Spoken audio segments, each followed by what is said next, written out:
Welcome to our channel. Today we how to reset your M&T Bank credit card account step by step clearly.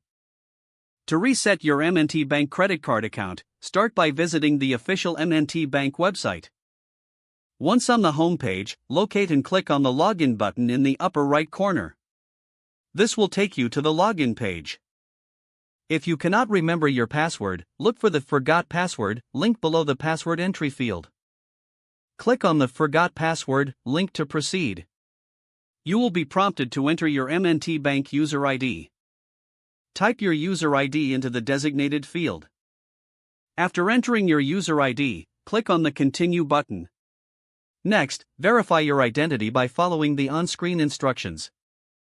This may involve answering security questions or receiving a verification code via email or text. Once your identity has been confirmed, you will be guided to create a new password.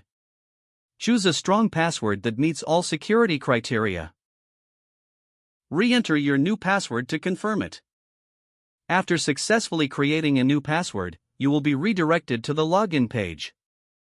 Enter your user ID and your new password to access your account.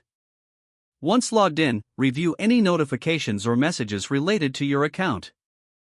If you encounter any issues during this process, consider reaching out to M&T Bank customer service for assistance. With these steps, you should now be able to reset your M&T Bank credit card account successfully. If the page does not load, refresh the browser or try again in a private or incognito window.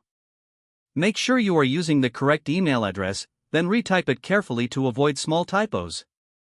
If your password is not accepted, use the reset option and create a new strong password you can remember. Check your spam folder for verification or security emails, then complete any requested confirmation steps. Enable two-factor authentication if available to improve account security and reduce unauthorized access risk.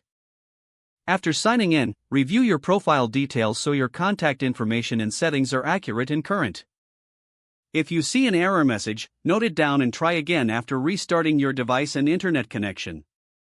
Log out when you finish, especially on shared devices, to keep your account and payment information secure. If the page does not load, refresh the browser or try again in a private or incognito window. Make sure you are using the correct email address, then retype it carefully to avoid small typos. Don't forget to like this video and subscribe to our channel for more step-by-step tech guides.